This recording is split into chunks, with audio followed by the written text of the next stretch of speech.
What's up, guys? Maybe I should only bet baseball from now on and pack it in all the other sports. I'm 3-2 over each of the last 2 days, 6-4 combined, 6-0 in baseball, 3-0 in baseball the last 2 days, and 0-2 in each of the days in the other sports, 0-4 across those days. Of course, yesterday I forgot to mention the day before that, Saturday, the Minnesota Wild, the way they lost that game was absolutely ridiculous. I had them as a slight underdog, I think, against, I don't even remember who was that against? I don't even remember. Was it the Vegas Knights? I think it might have been. I don't remember. They took the game into overtime, and the Minnesota Wild, their coach is such an absolute lunatic that he pulled the goalie in overtime, which I guess he did once before, and they actually won the game when he did that. But he did it again, and this time, it did not work out as well. They had the puck in the attacking zone, as you do when you pull your goalie and you have a man advantage. But they lost control of the puck, and Vegas was just able to kind of slap it out of the zone, and it just went all the way down the ice. They have an empty net in overtime, and it just goes in, and that's it. Minnesota loses on an empty netter in overtime. Their coach is just batshit crazy, pulling the goalie in overtime. He's absolutely out of his mind. Maybe he should start doing it just in the first period. Why not? Just pull the goalie. Just have the extra attacker. Do it for the whole game. I don't even know. But that was totally insane. Then, of course, yesterday, the New York Knicks, I had mentioned that SGA, there was a possibility that he would come back for the Thunder. So I did actually wait on that line, although I guess I didn't wait quite long enough. Once it was announced that he was going to be in, we got the Knicks at -1. So that was what I actually played, Knicks -1. Which lost barely, and we could have actually gotten an underdog price had we waited a little bit more. The line had actually flipped to Oklahoma City, the favorite by the end of it. They were favored by, I think, at least one. So you might have actually been able to get a win on the Knicks, at least a push, but possibly a win if you actually wound up taking the Knicks at the very best number at the underdog price. I got them at a slightly worse number than that at -1. Looked like maybe they still should have done it. They had the lead like throughout the third quarter. They were looking pretty good. They had the lead. Then they did not have a good fourth quarter. Oklahoma City had a good fourth quarter. It came down to the wire, and it actually got down to a point where the Knicks had blown like a 8 or 9 point lead in the second half. Because at the point where they had that lead, it looked like maybe the spread won't even matter, and maybe the Knicks will just do this. But no. Of course, the Thunder continue to actually be my nemesis, even though I got 2 of their games right, the 2 prior games. The Knicks still almost wound up pushing for me as they scored to retake a 1-point lead with 4 seconds left in the game. They're up 1, so it looks like, all right, maybe they'll actually push. They just got to have a defensive stop here and win. But, of course, that didn't happen. Of course, the Thunder scored on their final possession to retake the lead by 1 and win right at the end. Brutal. We move on to today, I guess. Was there anything? College basketball, I guess we can talk about. There's no college basketball today. The NIT semifinals, I believe, are tomorrow. And then I think the NIT final is probably, 2 days from then, I guess is how it works. I don't know. On Thursday, I think is when that'll be. I don't even know how that works. Of course, the Final Four in the actual NCAA tournament is not until Saturday, and then Monday will be the championship. Obviously, we have some surprises there. I was shocked at how poor Duke was yesterday. Early in the game, it looked like they were probably going to be able to get it done. They had the lead in the first half, and it looked like, maybe they'll just be able to do this and get it done. Looked like I was going to move up to 4-0 on the day with all the baseball plays having won in the afternoon. But no, that was not going to actually be the case. NC State, man, they're on a run that is unbelievable. It's unlike anything I've ever seen, although I do think that when one other team that did this, that ran their conference tournament as one of the lower seeds in their conference tournament, won the whole thing, 5 wins in 5 days. I think the last time, maybe the only other time that happened was UConn.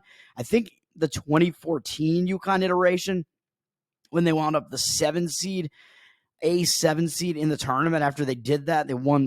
They're in the Big East. The Big East was more of a gauntlet Big East back then, I think, before the conference realignments and whatever. And they did that, and then I think that was the year that they won the tournament. You can check me on that, but I think They won the 5 games in 5 days, and somehow it wound up not gassing them, and it wound up just being a momentum carrier throughout the entire tournament, and they wound up winning as a shock 7 seed champion. The last time I believe that a 1 or 2 seed, it wasn't the winner, 1, 2, or 3 seed wasn't the winner of the tournament. Something like that. I don't even know what it is, but this is just crazy that NC State is doing it. Congratulations to NC State. They're in the Final Four with DJ Burns. I mean, he is fun to watch, man. He is a heavyweight out there. Let's just put it at that. He's just kind of crazy out there, crazy to watch. But what is he going to be able to do against Zach Edey? Who knows? Because congratulations to Purdue. They advanced to the Final Four in a less shocking result. They were able to beat Tennessee in a fairly close game that almost came down to the wire. Purdue was able to get the margin there by a little bit at the end in order to win the game, and they wound up covering as well. So, but NC State, yeah, they've won, I think, 9 straight games now, 7 of them as underdogs in a span of, 18 days, something like that, whatever it is. It's just, excuse me, it's just something crazy, man. I can't breathe in these in these videos. I can't breathe, and I got oh man, my nose, and I'm talking too fast. Ugh. All right, let's get on to today. So we do have, what do we have here today? Mostly I have baseball plays, but what else do I got here? Skipping the entire NHL card, I think, even though there's a decent sized NHL card, skipping it. Won't even bother talking about it. Don't like what I see. Moving on to the NBA, I have one play in the NBA, and that is going to be on the Atlanta Hawks +3. The worst ATS team in the NBA. I still think they are, because they were historically so bad against the spread throughout into the All-Star break time period. They had one of the worst ATS records in history. They've turned it around a little bit. They've actually been better without Trae Young, which is a little bit insane. I see some conflicting things in the market here on this, though. The Bulls look like they opened a 4-point favorite, dropped to a 3-point favorite. I saw some 2.5s out there as well, but the Hawks look like they're public with 89% of the tickets and 73% of the cash. I'm not sure how much stock to put into those percentages that I see on pregame right now, because the Bulls are the team that have the better record, although we did see the Hawks beat the Celtics twice recently, so maybe the Hawks are kind of a public underdog, because these teams, their records aren't that much different. The Hawks are only 1.5 game behind, but that's kind of why I like the Hawks here. Both of these teams are I think they're pretty much almost locked into the 9 and 10 seeds now, so they're locked into the bottom 2 play-in spots at this point, with the Bulls being 4 games behind the 76ers. It's kind of unlikely they're going to be able to move up ahead of them, and with the Hawks being 5.5 games ahead of the Brooklyn Nets, probably likely the Brooklyn Nets are not going to be able to do anything and are going to be eliminated. So it's pretty likely we're seeing the 9 and 10 teams here between the Bulls and the Hawks, but they could flip amongst themselves. The Hawks could flip to ahead of the Bulls, because they're only 1.5 behind the Bulls, and they're playing the Bulls here. I think the Bulls are in the worst spot of the two, even though both these teams are going to have similar motivation as far as wanting to get the 9 seed rather than the 10 seed in the play-in games, I guess. But that's really the best that these teams are going to be able to hope for at this point. But Chicago, they're in the worst spot, man, because they're in a back-to-back. They played yesterday, and what did they do yesterday? They beat the Minnesota Timberwolves. That's a huge win. Now they're returning home, although it is only off a 2-game road trip, but it is still a return home from a road trip off a big win over a Minnesota Timberwolves team that I believe is still without Towns, but still, that's one of the top teams in the NBA, still one of the best defensive teams. The Bulls were able to beat them, and now they're returning home. They have no time off. They're playing a 3rd game in 4 days now, all in different cities. And it was a nice bounce back for them, I guess, against Minnesota. They played a really poor game at Brooklyn the game before that, losing really badly and giving up 125 points. But they turned it around and beat Minnesota. Big win. I think they're in a letdown spot now with no time off, having to return home off of that. Not like a huge trip geographically, really, from Minnesota, but still with no rest. I think this is a tough spot for them, and coming off such a big win. And they're also playing a 4th game in 6 days, and I believe a 5th in 8, although the first 2 of those are both home games. So, but still, it's a worse scheduling spot for Chicago. I think kind of unquestionably, although the Hawks had kind of a packed schedule as well before they actually got the day off yesterday. So they did have rest yesterday, and they're coming off a loss to Milwaukee, which you can't blame them for losing to a good team like Milwaukee. Tough game, I guess, where they lost by 9, but Milwaukee kind of had a big lead throughout the entire game. Although the Hawks put in kind of an effort and still hung around in that game. But the Hawks were coming off a game over the Boston Celtics where they won against Boston. They were on a 4-game win streak prior to the loss to Milwaukee. And 2 of those wins in the last 3 of those games were both against the Boston Celtics.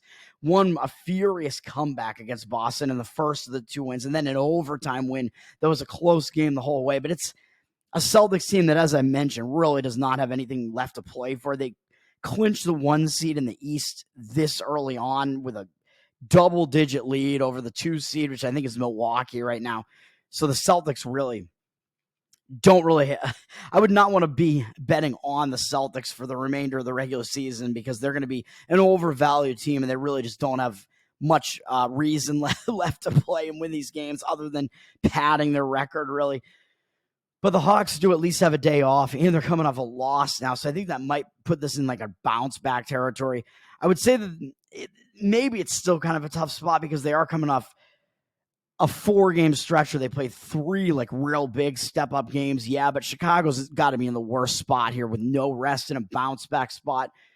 Whereas Atlanta at least has the rest advantage with 1 day off here. And they're traveling out on the road for this 1 game, which might mean that they're actually going to have focus on this. And they only have Detroit in the next game, so not a reason to look ahead by any means. So I do think that means they're going to go out to the single road game here and actually have focus here, whereas Chicago might be in a bit of a worse spot for all the reasons I already stated. So that's going to be the Atlanta Hawks. You can get +3 right now on that.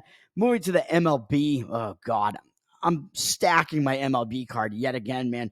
We got an earlier evening game. There are some afternoon games in the MLB, but this is going to be an earlier evening game where I'm going to play on the Miami Marlins. I'm making some plays on these starting pitching matchups again here, man. Miami against the LA Angels of Anaheim. Miami, I don't think anybody's going to want to have anything to do with Miami right now. So they just got swept to open the series in a 4-game series against the Pirates. And now they're 0-4 to start the season. Really not looking good. Now they get an interleague game where I think the Angels are going to be the public team because the Angels were able to win for me yesterday, and the Pirates won for me in one of those games in the series as well, I think on Saturday. But LA is, I believe, 2-2, as I think they split the series with the Baltimore Orioles. the LA Angels of Anaheim, are they? Yeah, is that right? I think that's accurate. They're 2-2. No, excuse me, they're 1-2. Sorry, they lost the first 2 against the Orioles, and they were able to win yesterday. So that's a big win against the Orioles they're coming off of. Now they have to go to Miami. Public is on LA. The LA Angels of Anaheim, I should keep saying, because they're not the Dodgers. 74% of the tickets. It looks like they have 79% of the cash. So the cash discrepancy, don't think I quite buy that because Miami has moved up from -105 to -113. Excuse me. On the money line. So I think Miami is getting some money here. You got Chase Silseth pitching for the LA Angels. He's a young pitcher, very young pitcher. So I think he is actually good. He's possibly even underrated. He had a better season last year than the prior season, although he only started half of his appearance. In half of his appearances, he was a starter last year, and in half he was a reliever. But he has a good strikeout rate, but he's wild. His walk rate is really high, which leads to his whip being higher than otherwise. 1.38 on his career, 1.28 last year. So I think he is improving, though, because his first season had much worse stats than he had last year. He's not a bad pitcher. He has good strikeout stuff, but he is wild, and he's not an unknown commodity to Miami. These Miami hitters have actually seen him a little bit, although only five Miami hitters have seen him before, so he's still a little bit of an unknown, but Miami is 2 for 5 off of him. So I don't know what you can take away from that, really. So Silseth is good.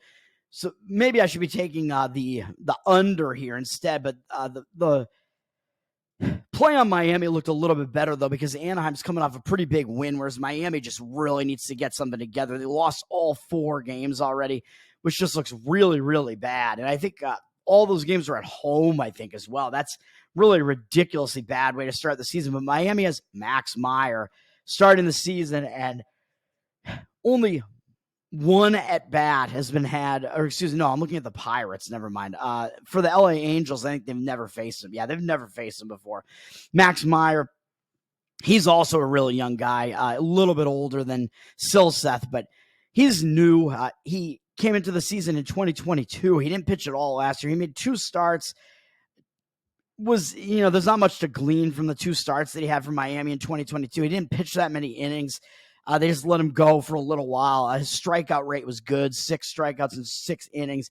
Walked maybe a few too many with 2 walks. That's not great, but he has really good stuff, man. Max Meyer, he's one of the top prospects in the Marlins organization, so I do think he's the better pitcher here, so that's just why I like it. I mean, he has like a good fastball, and the fact that I always say, yeah, he's got a fastball that can top out in like the high 90s, which I like as well. And I believe he was like a top overall draft pick in the 2020 draft, I believe. So he's had some time off since then. You can check me on that. I think it is Meyer, who was that really, really high draft pick. So he was a good prospect. We haven't seen much of him in the majors yet, but that means he does have really good stuff, and he's considered to be a guy who can perform at the major league level and get some strikeouts at the major league level, which we've seen glimpses of when he pitched a little bit in 2022.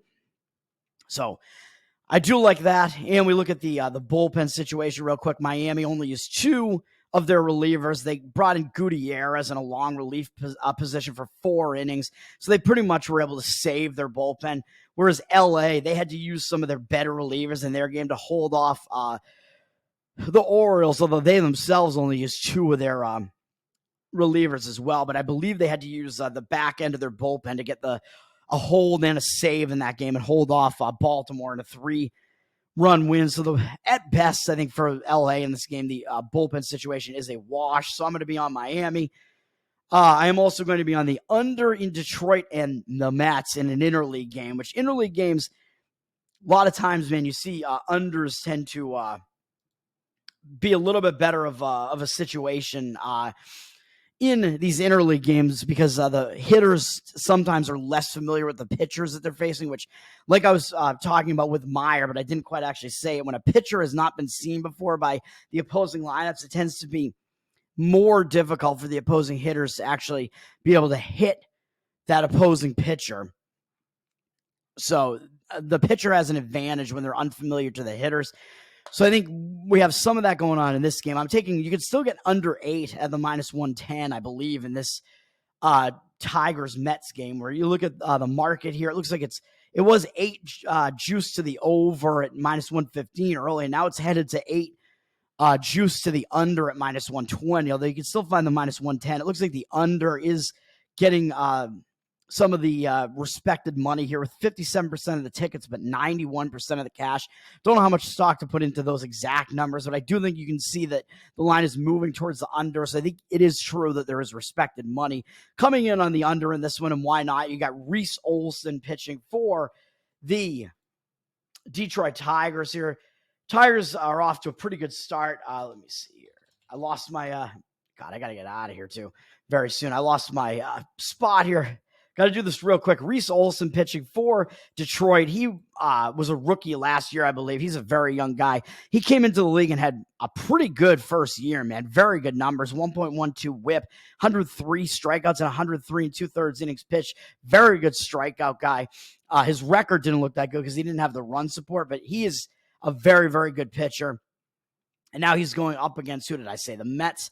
Yeah, so Reese Olson, I mean, he's got some good stuff, and the Mets have basically never seen him before. Only Wendell has ever faced him before, and he's 0 for 3 off him. So it's basically like the Mets have essentially never seen Olson before outside of Wendell. So I think that's going to be an advantage to him. And then on the other side, you got Sean Manaea pitching for the Mets, which, of course, he's been seen before because he's been in the league for quite a long time at this point, but the Tigers are only 9 for 50 off of him lifetime. The guys that are in the Tigers lineup, a 180 batting average against him. So they have really struggled against Manaea. Although some of those stats go back a ways. Manaea had some of his best years when he was, back with Oakland. He wasn't as good when he was in the NL West with San Diego and San Francisco, but now he gets a little bit of a change of venue again. He's going to be making his debut for the Mets, so maybe that'll pump him up a little bit. He'll put in a little bit of an extra effort in this one. He's still not that old. He's in his early 30s, and he's shown glimpses of being a really good pitcher. His problem has always been that he's just really wild. Like, his strikeout numbers are pretty good. He just walks too many guys. So he is a guy that can come in and overpower some hitters at the major league level, and he's had a pretty decent career, although a little bit shaky, but not bad.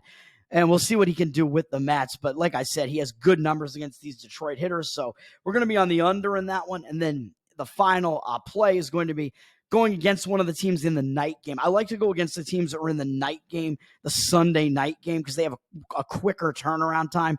A little bit. Well, yeah, kind of a little bit, because usually you have teams that play in the afternoon on Sunday, and then they get a night game on Monday. But the teams that are in the night game, it's usually a big game. It's an ESPN, like, headlining game. It's usually between two teams that are like rivals maybe or whatever. This one was between the Dodgers and St. Louis, so maybe not as much of a rivalry, but still a big game, a night game. And the way that St. Louis lost that game, I think they're in trouble in the game today. So I also don't like the Dodgers that much in their spot today, but I don't really want to play against the Dodgers with Paxton making his debut for them, and he has pretty decent stats against the Giants, so I'm not going to go against LA, even though they won in epic fashion. I think the way that St. Louis lost is worse. They lost just dramatically, man. I think they gave up 3 runs late in the game to the LA Dodgers yesterday and just completely blew it. That's just an epic way to lose that game, man. They were winning going into the 8th inning. They were winning 4-2, and they lost with 3 runs allowed in the bottom of the 8th inning. That's just a brutal way to lose that game. And that means they also used some of their better relievers as they were trying to hold on to the win there. Coming off that, I don't think they're in a good spot, and their bullpen isn't going to be in the best spot either. They're up against the San Diego Padres, who had an easy win yesterday over the Giants, which, yeah, it makes San Diego look good, but it also means San Diego was able to kind of not use like their best relievers, really, though they did use 3 guys out of their bullpen. That didn't matter as much. Also, I would say the bullpen situation in that, what was the other game that I mentioned? It was, let me see, the under in the Detroit. Yeah, so Detroit and the Mets. The Mets had a 4-1 loss yesterday. They basically, they saved a lot of their bullpen by using Ramirez in relief for 3 innings. So their bullpen isn't in bad shape, not in bad enough shape that I'm going to refrain from playing an under. And then also Detroit with a 3-2 win. Yeah, they had to use like a couple of their better relievers, but they really did not tax their bullpen much. They did not have their bullpen throw many pitches at all. They were able to get out of there pretty quick, including a save from Foley, where I think he only threw 7 pitches. So it's possible he might even be available again if needed, but we'll see what happens there. But anyway, yeah, St. Louis coming off the night game last night and having that epic collapse against the Dodgers. They're not in a good spot at all, man. And they got Kyle Gibson pitching. He's the worst of these 2 pitchers. His stats, he's coming over from Baltimore. And yeah, I think he's making his debut for the Cardinals, but his stats just haven't been good. And he's up against, who did I say he's up against? The San Diego Padres. Oh, yeah, well, they've seen him before. I mean, their numbers aren't great against him, a 259 batting average, but he does have a 15-11 strikeout walk ratio against them, so that's not good. So even though their batting average isn't that great against him, they've seen him 85 at bats worth and have a lot of walks against him. So he hasn't been that great against San Diego, really. And his stats just overall, he's just been mediocre at best. Usually has an ERA like in the high 4s and a whip like way too high, like close to 1.4. Not much to like about Kyle Gibson. I mean, no offense, but not like a huge strikeout guy either, and does also walk too many guys. So he's just not a very good pitcher. And he is going to be up against, who is he up against? I forget. Some guy, Matt Waldron for San Diego. And I like this a lot better because Waldron, I mean, you look at his stats, he doesn't have much of a career yet in the MLB. He started his career last year, had 6 starts. I mean, his numbers were hard to gauge, really. An okay whip at 1.23, a mediocre ERA, 4.35. Not very good strikeout walk ratio, really. 31 strikeouts in 41 in the 3rd innings. That's not horrible, but 12 walks is definitely too high. But that's because this guy is a knuckleball pitcher. Or a knuckle curve pitcher. I think he might be the only one in Major League Baseball at this point. So that is tough when opposing hitters have not seen a guy before. That is going to be tough for them to somehow adjust to what this guy's out there throwing.